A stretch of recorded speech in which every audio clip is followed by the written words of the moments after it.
تاسو شی کار وکړه په افغانستان کې چې هوایي بریدونه مو وکړ د دغو ظالمانو ژوند یې خراب کا مور ته یې له هغوی د ازار حقې نجات راکړه. دا ویډیو د ټولنیزو رسنیو کاروونکو لخوا په افغانستان باندې د پاکستاني پوځ د هوایي بریدونو وروسته خپره شوه. خو کاروونکي په دوه ډلو ویشل شوي دي. ویډیو په پاکستان کې د یوې پاکستاني رسنۍ خیبر نیوز او په ټولنیزو رسنیو کې په پراخه کچه خپره شوې او ادعا کوي چې افغان ښځې د افغانستان په خاوره د پاکستان د هوایي بریدونو هرکلی کوي. خیبر ټلویزیون چې کلونه کېږي په پښتو ژبه پاکستان کې فعالیت کوي دغه ویډیو یې په خپل فیسبوک باندې خپره کړې. دغه پاڼه 1.4 میلیونه خلک څاري. بلخوا افغانستان کې د ټولنیزو رسنیو کاروونکو پاکستان د دې ویډیو په خپرولو سره په جعلکارۍ تورن کړی دی. په حقیقت کې دا ویډیو د مصنوعي ځیرکتیا په مرسته جوړه شوې. ویډیو کې غږیدونکې ښځې په ډېرې ناسمې پښتو ژبه خبرې کوي. د دوی چویلې د حقیقت موندنې برخې د خپلو شته وسایلو په څېړنه کې وویل چې دا ویډیو AI جوړه کړې. ډېری افغان کاروونکو هم د دې ویډیو په شریکولو لیکلي چې مصنوعي ځیرکتیا جوړه کړې. کاروونکي ځکه دغه خبره ډاډه کوي چې په ویډیو کې د مصنوعي ځیرکتیا په مرسته جوړې شوې ښځې ناسمه او غیر طبیعي پښتو وایي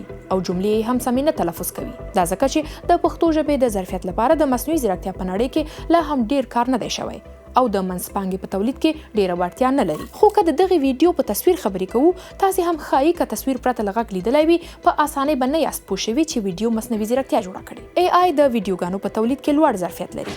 خو که ویډیو په ځیر وګورئ چې د مصنوعي ځیرکتیا په مرسته د جوړو شوو موضوعاتو د پیژندلو یو اصل هم دی نو پوهیږئ چې ځینې شیان شته چې معلومیږي دا ویډیو مصنوعي ځیرکتیا جوړه کړې. د بیلګې په ډول په دې ویډیو کې د ښځو د سترګو غیر معمولي حرکتونه د خولې د حرکاتو او خبرو ترمنځ نه همغږي او د بدن د حرکاتو کم خوځښت. دا ځکه چې مصنوعي ځیرکتیا لا هم په انځور او ویډیو کې د انسان د بدن د غړو د بدن د حرکاتو او سترګو په جوړولو کې خورا ستونزه لري. مصنوعي ځیرکتیا نه یوازې د طالبانو او پاکستان ترمنځ په جګړه کې بلکې په ټوله نړۍ کې د تبلیغاتي جګړې یوه برخه ګرځېدلې ده. موږ یې بیلګې د اسرائیل او حماس په جګړه کې پر اوکراین د روسیې پر یرغل او وروستیو کې د ایران د حکومت پر وړاندې د خلکو په پاڅونونو کې لیدلی شو. خو اوس چې یوه پاکستاني رسنۍ د مصنوعي ځیرکتیا په کارولو او یا دا چې د مصنوعي ځیرکتیا د محتویاتو ښکار شوې څرګندوي چې دغې وسیلې د وړتیا کارول په جدي ډول ډیر شوي دي. که چیرې په کومې ویډیو شکمن شوئ نو د انځورونو شاته بیکګراونډ د بدن حرکتونه د ویډیو اوږدوالی د خبرو کولو پر مهال تلفظ